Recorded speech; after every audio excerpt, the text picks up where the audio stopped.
بسم الله الرحمن الرحيم. الحمد لله رب العالمين، والصلاة والسلام على سيدنا محمد الصادق الوعد الأمين. أيها الإخوة الكرام، مع اسم جديد من أسماء الله الحسنى، والاسم اليوم الجبار.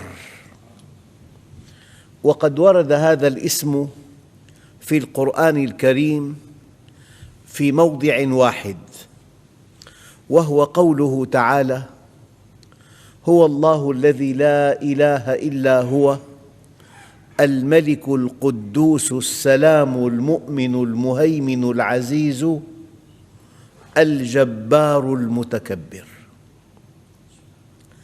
أيها الإخوة، وقد ورد في السنة في صحيح مسلم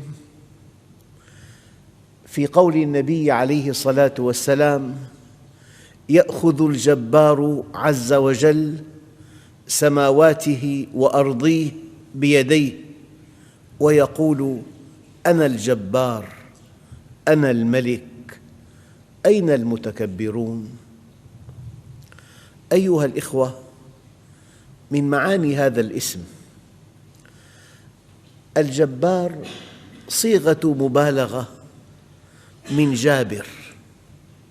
جابر جبار، غافر غفار، رازق رزاق، صيغة مبالغة من جابر. وجابر الموصوف بالجبر، والجبر من جبر يجبر،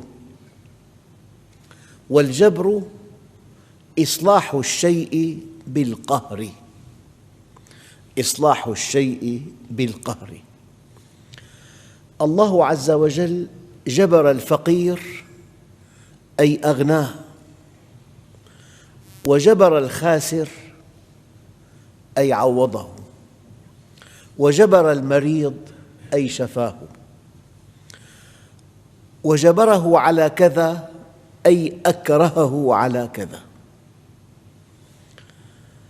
الله عز وجل متصف بكثرة جبره، بكثرة جبره، والجبار العالي على خلقه، والجبار الذي تنفذ مشيئته في خلقه.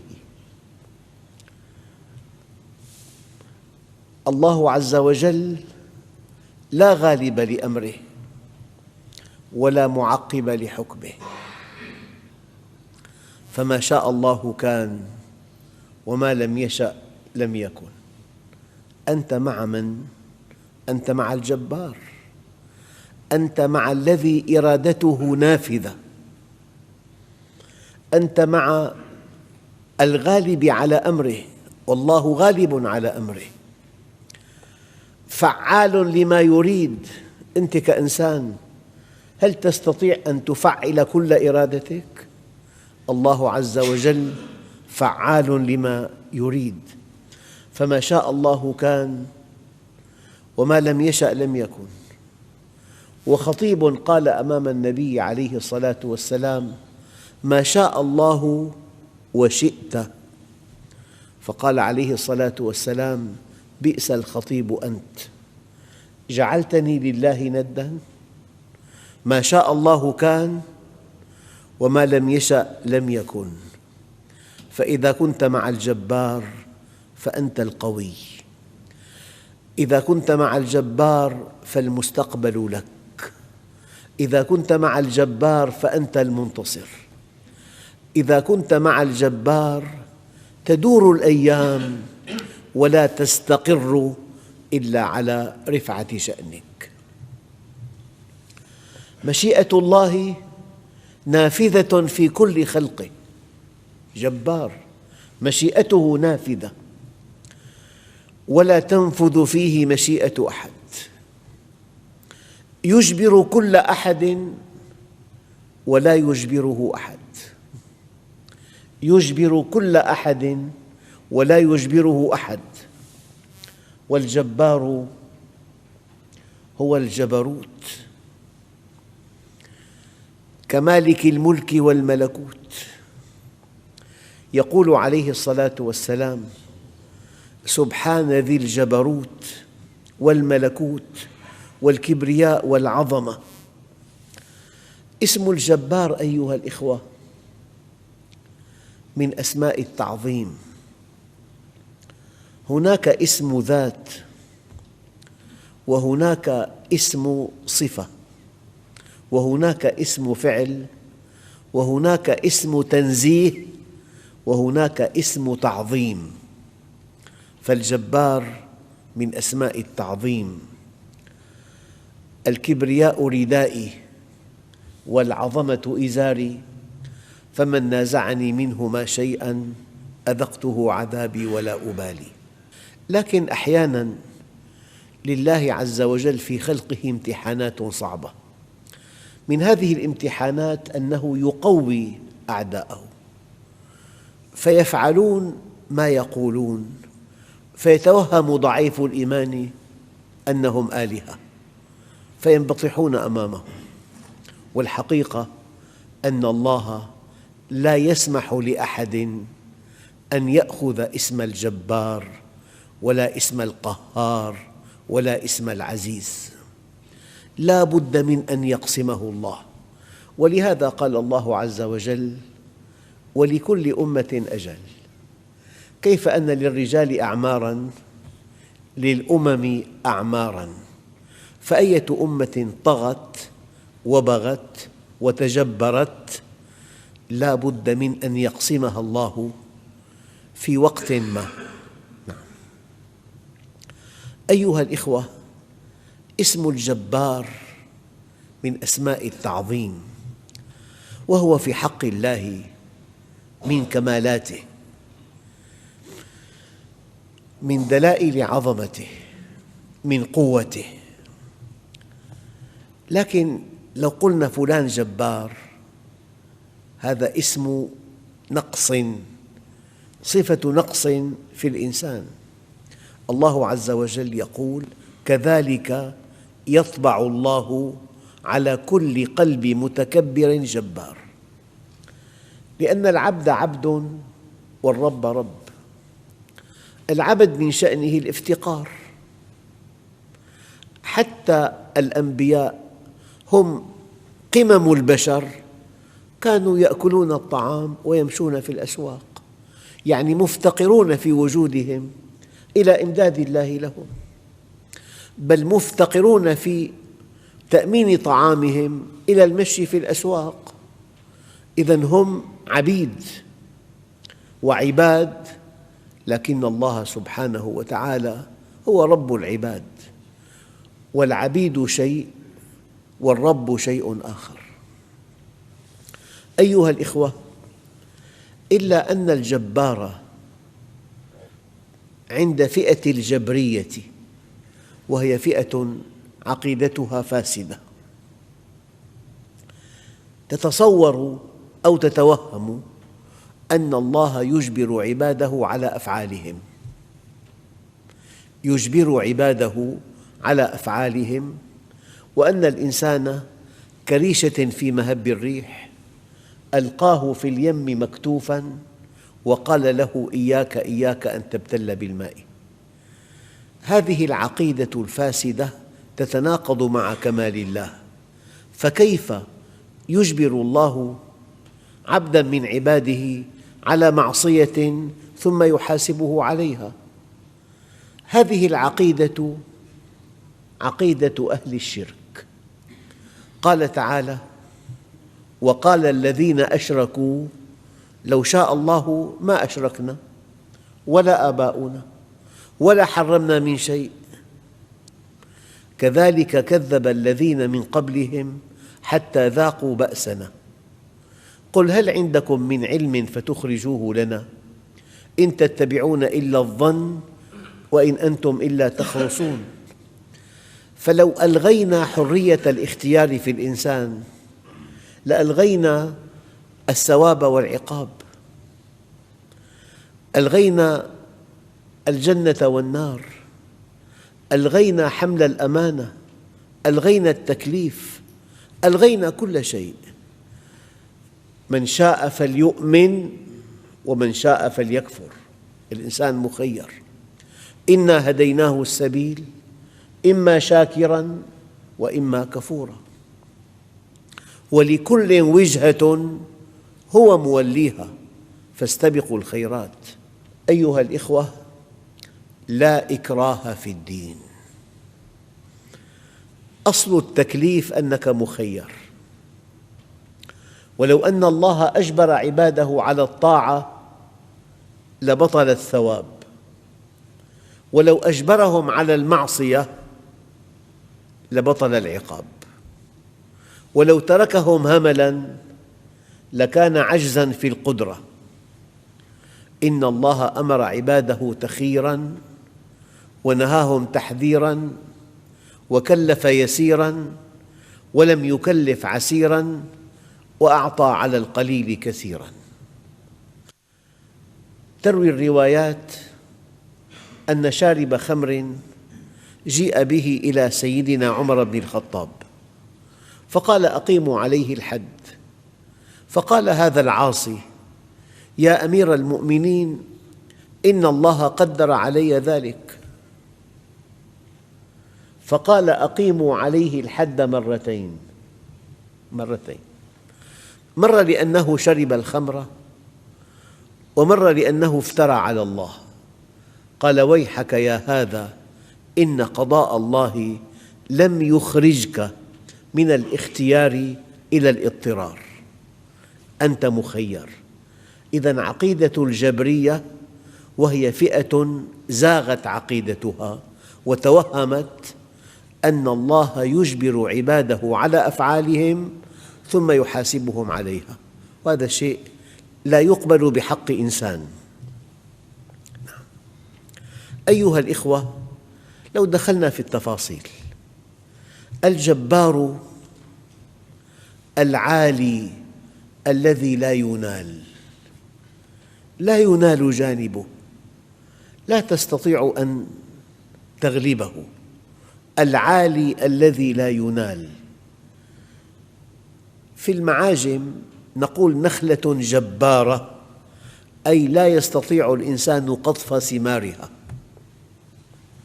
ونقول ناقة جبارة، أي يصعب ركوبها.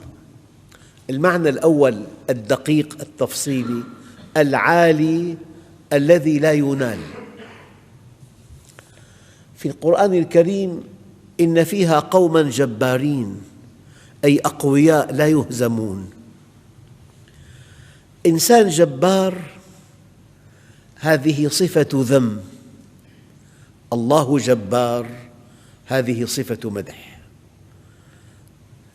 إنسان جبار أي متعاظم، يتعاظم، يتصنع العظمة.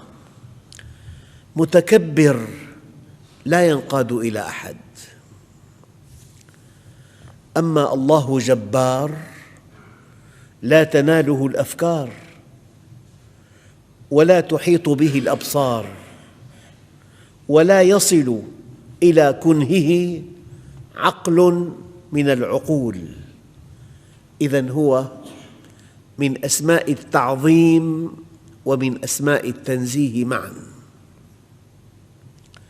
الإنسان بفطرته يحب أن يكون مع القوي. القوة تجذب، القوة تلفت النظر. الإنسان يرمقون بأعينهم القوي، فالمؤمن أحد أسباب قوته أنه معتز بالقوي. أحد أسباب قوته أن كل من حوله ومن فوقه ومن تحته بيد الله، وأنه مع الله. وإذا كان الله معك فمن عليك، وإذا كان عليك فمن معك.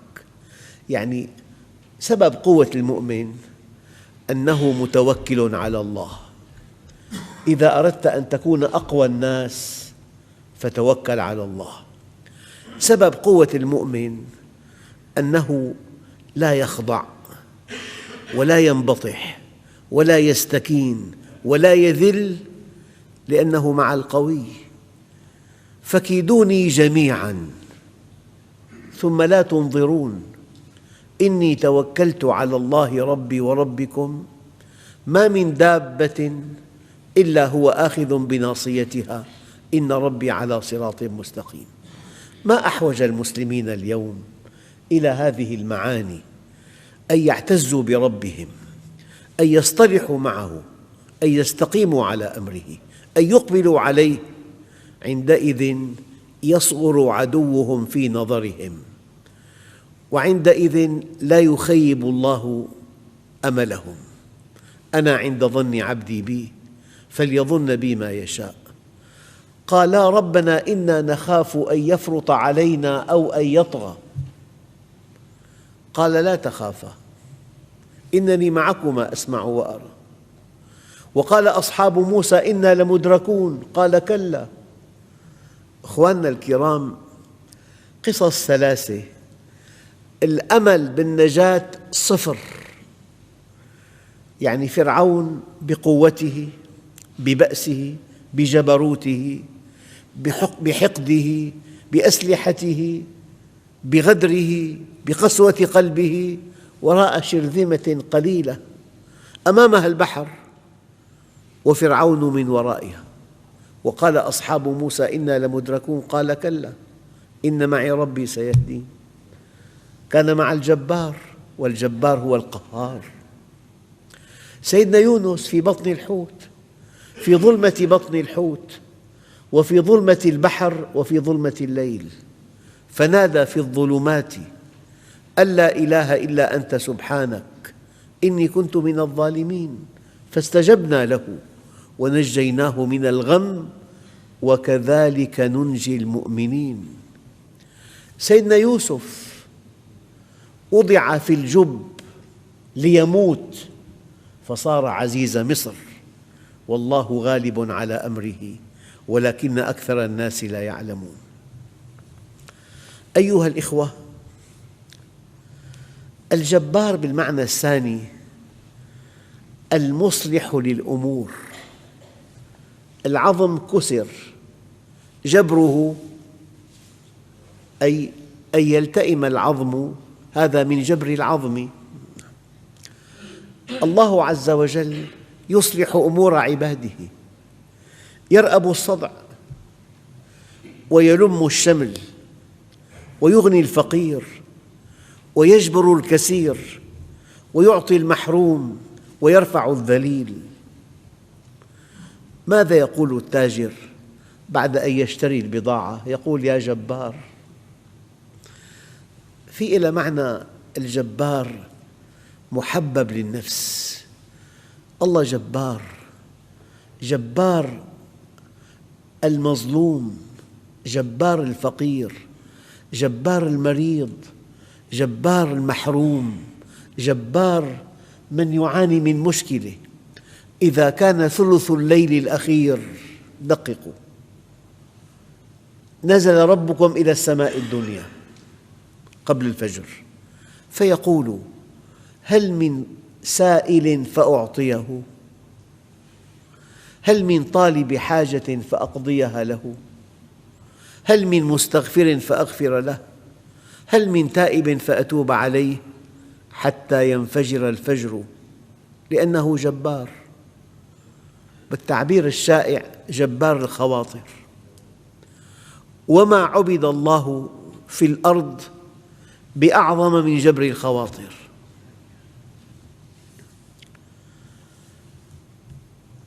أيها الإخوة، والمعنى الثالث من معاني الجبار أي أجبره، أي أكرهه على ما أراد. أنت تريد وأنا أريد، والله يفعل ما يريد. يعني فرعون ماذا قال؟ قال أنا ربكم الأعلى، وقال ما علمت لكم من إله غيري. وفرعون تروي بعض الروايات أنه رأى في المنام أن طفلا من بني إسرائيل سيقضي على ملكه.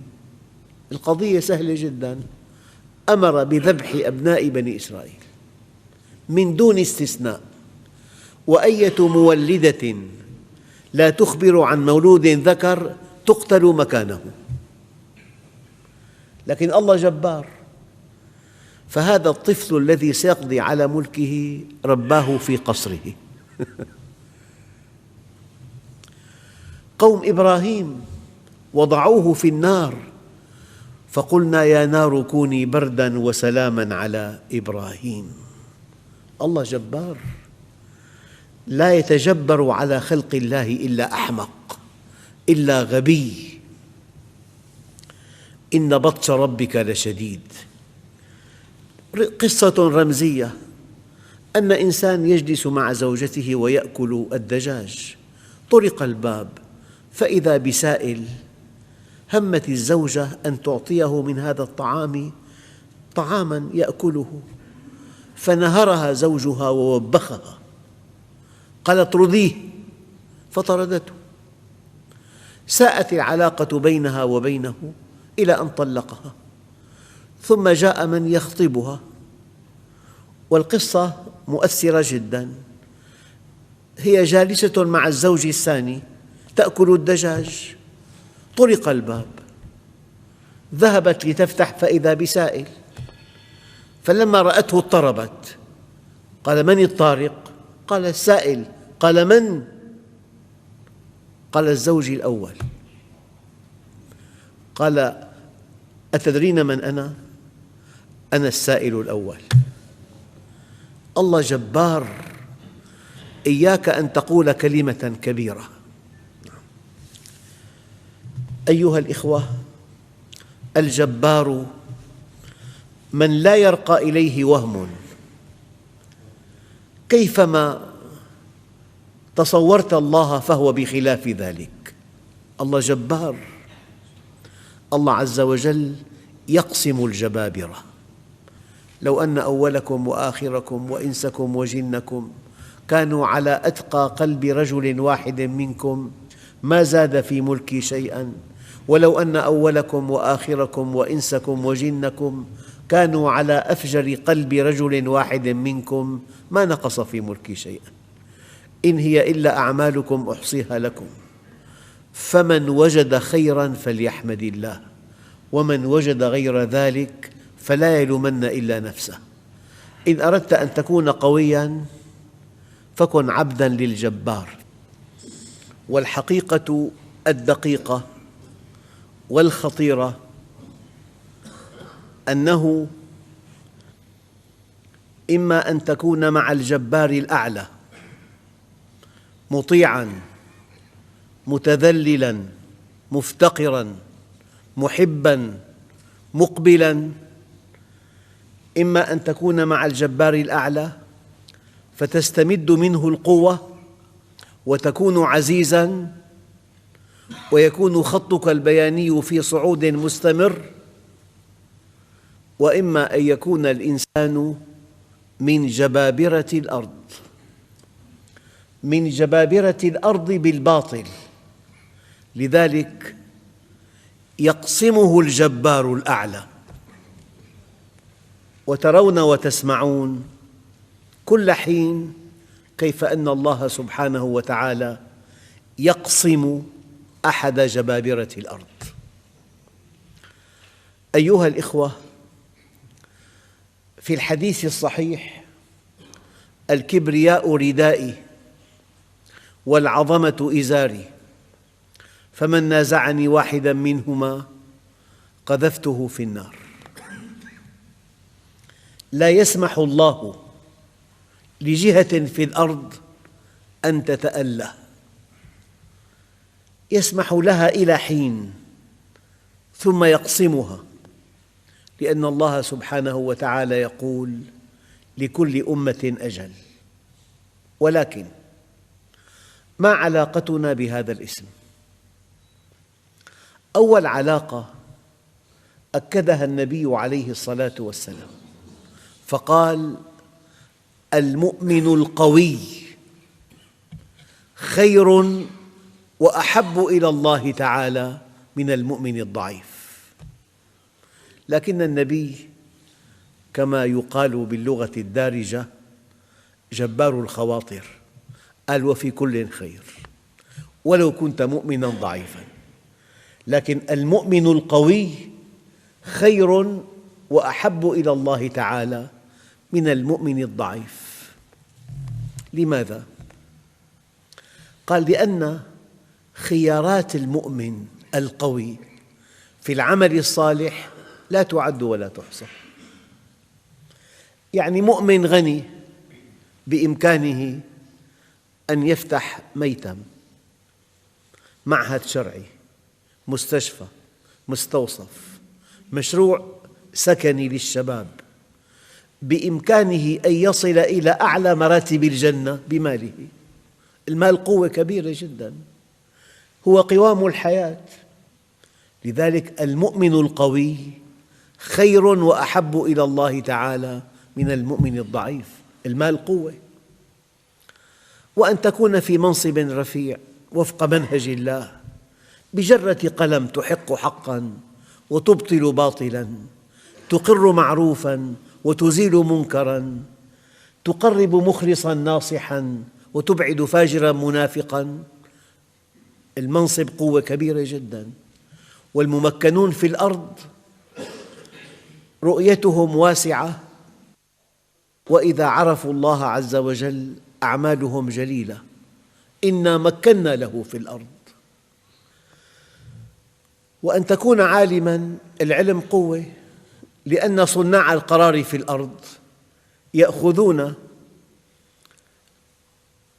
من العلماء اقتراحاتهم، والحقيقة الدقيقة كأن العلماء هم يحكمون الأرض، لأن صناع القرار يأخذون خبرة هؤلاء العلماء.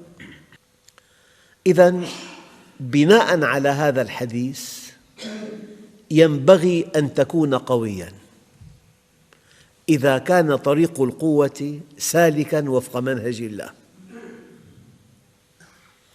فإن كان طريق القوة على حساب مبادئك وقيمك فالضعف وسام شرف لك. لا أقبل بالقوة إلا إذا كانت وفق منهج الله.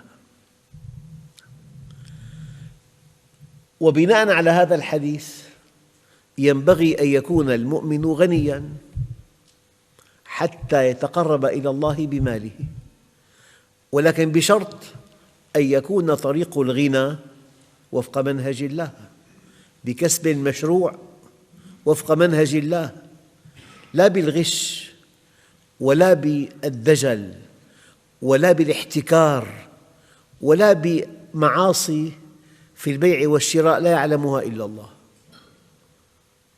وإذا كان طريق العلم سالكاً وفق منهج الله ينبغي أن تكون عالماً.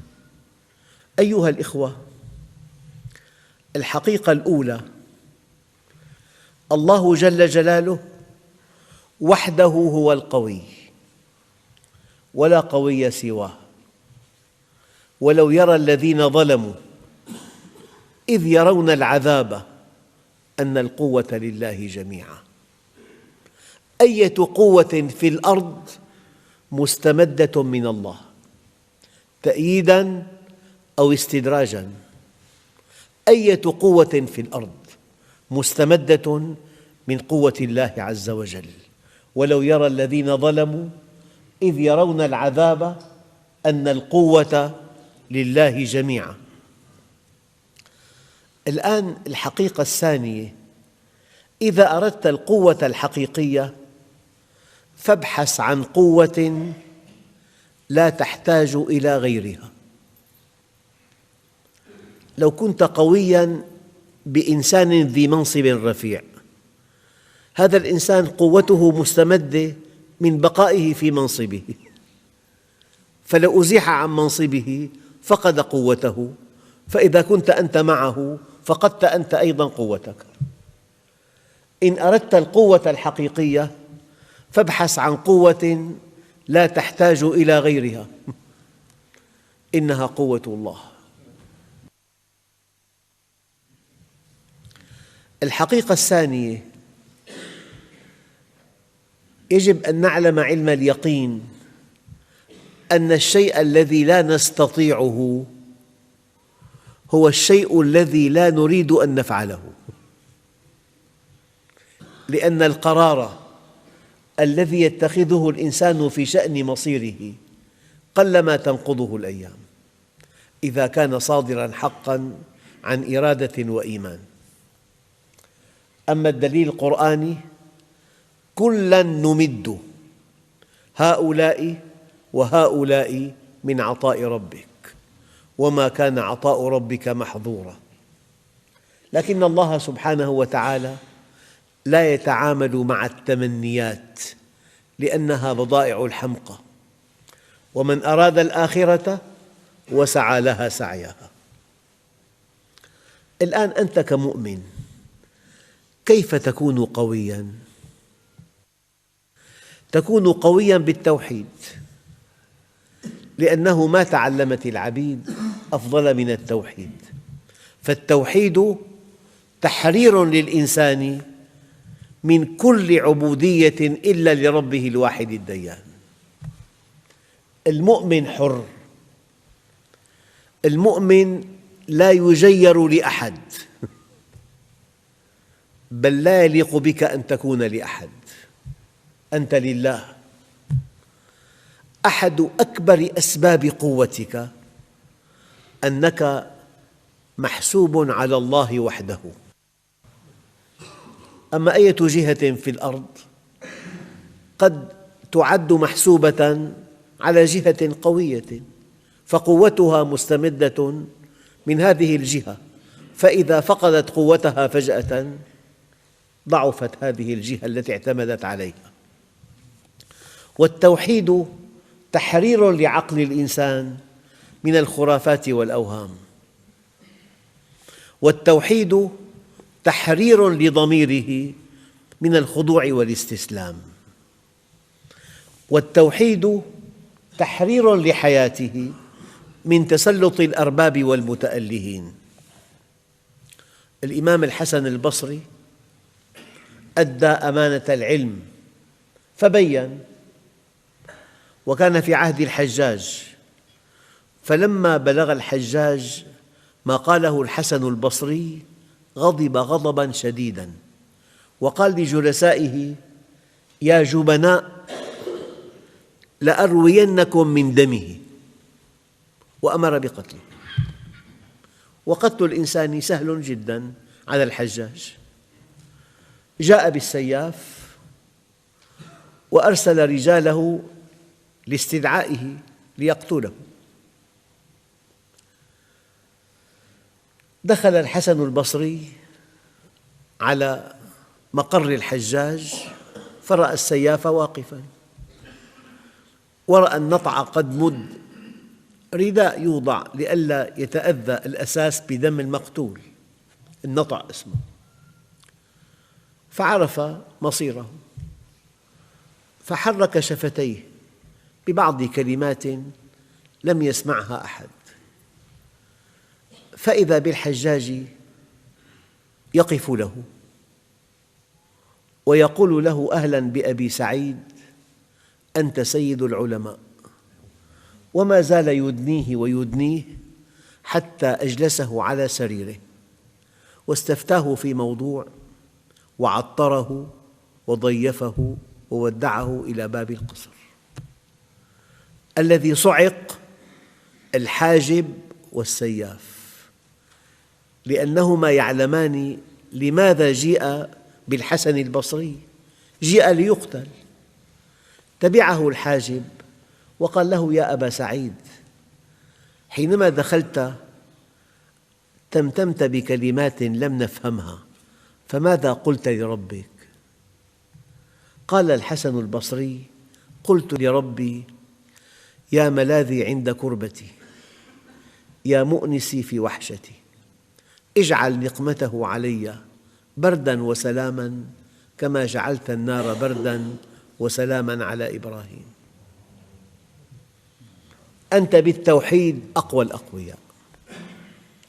ليس إلا الله، ولا إله إلا الله، وما شاء الله كان، وما لم يشأ لم يكن. إن أردت أن تكون قوياً فوحد الله، فلا تدع مع الله إلهاً آخر فتكون من المعذبين، وأنذر عشيرتك الأقربين، واخفض جناحك لمن اتبعك من المؤمنين. أيها الإخوة، تيمور لنج سئل: من أنت؟ قال: أنا غضب الرب. أنا غضب الرب. فالطغاة هم غضب الرب، وظلم الطغاة لا يرد بالسيوف بل يرد بالصلح مع الله. فالتوحيد قوة. أيها المؤمن، إن أردت أن تكون قوياً فوحد الله. والعلم قوة. العلم يعطيك طاقة لا تتقيد بحدود الزمان والمكان. يرفع الله الذين آمنوا منكم والذين أوتوا العلم درجات. يرفع الله الذين آمنوا منكم والذين أوتوا العلم درجات. رتبة العلم أعلى الرتب. تعلموا العلم، فإن كنتم سادة فقتم، وإن كنتم وسطاً سدتم، وإن كنتم سوقة عشتم. الخليفة سليمان بن عبد الملك حج بيت الله الحرام، وهو في بيت الله الحرام قال: من عالم مكة؟ قالوا: عطاء بن أبي رباح. قال: أروني عطاء هذا. فالتقى به. دققوا: رآه شيخاً حبشياً أسود البشرة، مفلفل الشعر، أفطس الأنف، إذا جلس بدا كالغراب الأسود، كأن رأسه زبيبة، مشلولاً نصفه، لا يملك من الدنيا درهماً ولا ديناراً. فقال سليمان: أأنت عطاء بن أبي رباح الذي طوق ذكرك الدنيا؟ قال: هكذا يقولون. قال: بما حصلت هذا الشرف؟ قال: باستغنائي عن دنيا الناس وحاجتهم إلى علمي الذي انقطعت له 30 عاماً. فقال سليمان: لا يفتي في المناسك إلا عطاء.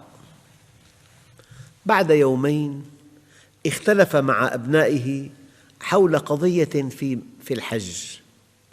قال: خذوني إلى عطاء. فأخذوه إلى عطاء وهو في الحرم والناس متحلقون حوله.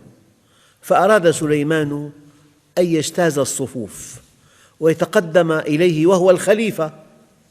فقال عطاء: يا أمير المؤمنين، خذ مكانك، يعني ابقى في مكانك ولا تتقدم الناس، فإن الناس سبقوك إلى هذا المكان.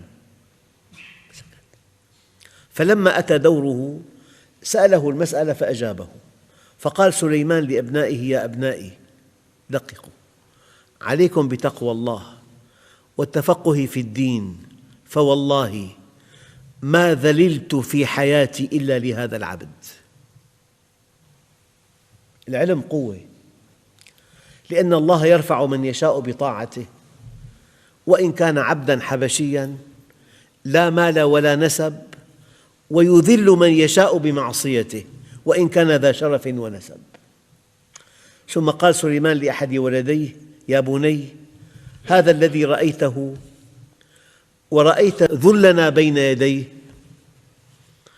هو وارث عبد الله بن عباس الصحابي الجليل الذي أوتي فهماً في القرآن، وكان موسوعة في كل العلوم، ثم أردف يقول: يا بني، تعلم العلم، فبالعلم يشرف الوضيع وينبه الخامل ويعلو الأرقاء إلى مراتب الملوك. أنت كمؤمن توحيدك قوة وعلمك قوة. الآن الدعاء قوة، الدعاء قوة كبيرة. سيدنا يونس في بطن الحوت، في ظلمة بطن الحوت، في ظلمة البحر، في ظلمة الليل، والأمل بالنجاة صفر.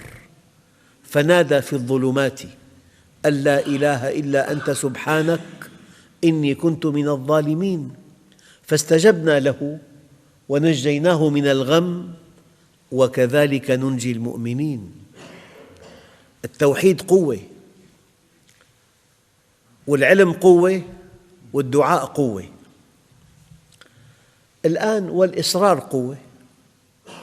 حدثني عالم من علماء دمشق عن قصة سمعتها منه ولم أقرأها، أن إنساناً في صعيد مصر أرسل ابنه إلى الأزهر وعاد يحمل الإجازة، وألقى خطبة في مسجد القرية فبكى الأب بكاء مراً. الأب في 55 أمي لا يقرأ ولا يكتب. كل من حول الأب توهموا أنه بكى فرحاً بابنه، والحقيقة ليست كذلك، إنه بكى أسفاً على عمره الذي أمضاه جاهلاً. ركب جحشته، ما عنده غيرها، وتوجه إلى القاهرة، وبقي في الطريق شهراً في 1000 كيلومتر. فلما وصل القاهرة قال: أين الأزعر؟ أي أزعر هذا؟ قال له: مكان العلم. قالوا: اسمه الأزهر. وصل إليه وتعلم القراءة والكتابة في 55، ثم تعلم القرآن، ومات في 96، وما مات إلا شيخ الأزهر، ما مات إلا شيخ الأزهر. الإصرار قوة أيها الإخوة. والذين إذا أصابهم البغي هم ينتصرون. استمد قوتك من الله، الله مع الحق. لا تتضعضع، لا تتطامن، لا تستسلم، لا تنبطح، لا تنافق. كلمة الحق لا تقطع رزقاً ولا تقرب أجلاً. الله جبار بالحق، وجبار الأرض بالباطل، وجبار السماء يقصم جبار الأرض. لكن المؤمن قوي بإيمانه. القوة غير الجبروت، المؤمن قوي بإيمانه. هذه القوة تعطيه عزة ومكانة وجرأة. فلذلك المؤمن القوي خير وأحب إلى الله تعالى من المؤمن الضعيف، وفي كل خير، والحمد لله رب العالمين.